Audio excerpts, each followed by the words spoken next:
Hey guys! Today we're going to be making yet another Middle Eastern staple, which is kebab. This is one of our favorite dishes as well because this is what we make when we have a huge party or we have a lot of people coming over because you can make a lot and it's all really good. So you're going to start off with your ground beef and you're just going to add some salt,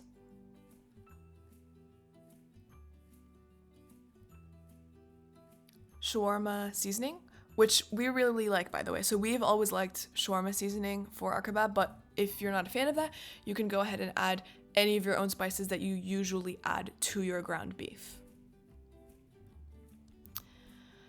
And then you're going to need to chop up a loaf of bread.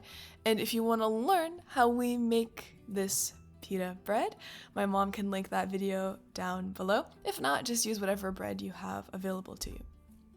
Naan or pita, whatever you guys want to call it. And stick that in the oven for it to get a bit crispy. And then you're going to blend it up with a food processor. And then you're going to add that straight into the ground beef as well. You're also going to chop up one small onion. Also, what are you guys' hacks for not crying when you chop up onions? I believe there's a couple of things that you can do to prevent that.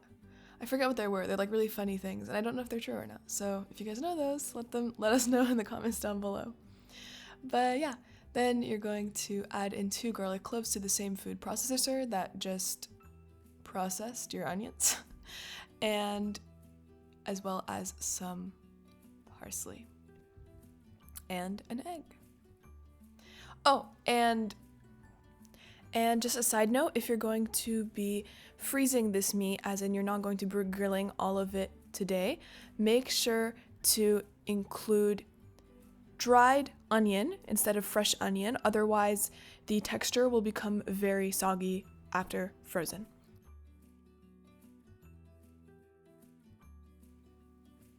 But yeah, then go ahead and pour all of that into the same ground beef.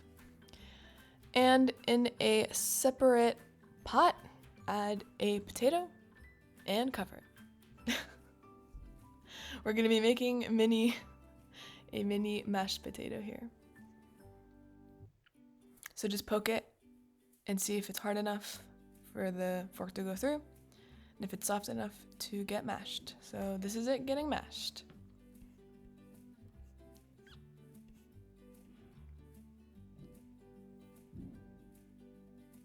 And then to prepare your skewers, coat them in some water to make it easy for everything to glide on them / stick to them.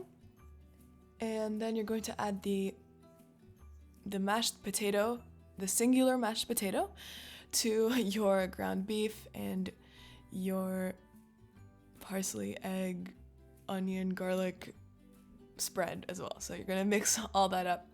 My mom likes to wear gloves during this so that she doesn't get her hands smelling like meat for the rest of the day.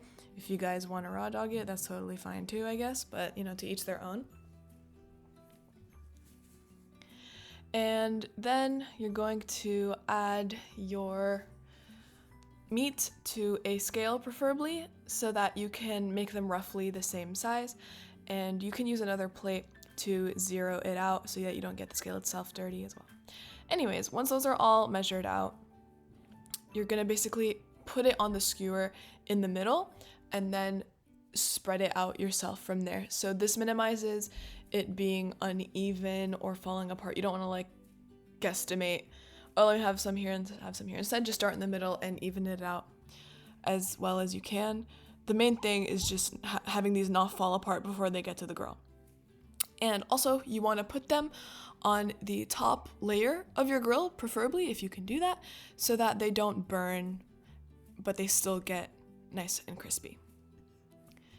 But then that's it. We hope you guys enjoy. You guys can serve this kebab with some bread, some salad, some ketchup. If you're a person that eats spaghetti and ketchup, I feel like that's the equivalent to eating kebab and ketchup, but again, to each their own. Happy kebabbing. Bye.